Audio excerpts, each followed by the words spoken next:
Now let's talk about converting a team. One of the aspects that's talked about a lot about Workstation 8 is the fact that we no longer support team functionality. Now, we had this thing called team functionality in prior versions, and the idea here was to create a relationship between a group of virtual machines. This allowed us, for example, to start all the machines with just one click. We could apply start delay times to each machine so that if one of them was a server, it could start up and sit there and get all settled down, get all the services running. Then the other virtual machines would start up. This was a really neat functionality, and it would allow you to isolate machines into a private local area network and just do all kind of cool things. But here's the deal, Workstation 8 does away with the concept of teams and introduces a new concept called folders, and we'll talk more about that a little bit later on. But right now I want to talk about how do I convert a team. This sounds kind of intimidating. Oh gosh, what have I got to do? Go hack a bunch of VMX files? What's going to happen here? Well, here's the deal. First of all, if you had a team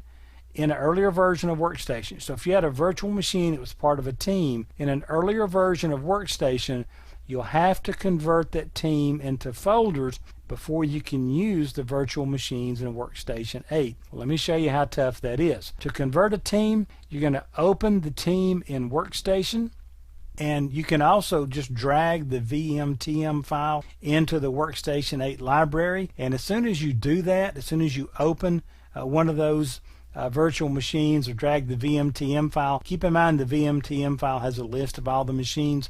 You're going to get a pop-up window, and you're just going to click Convert Team.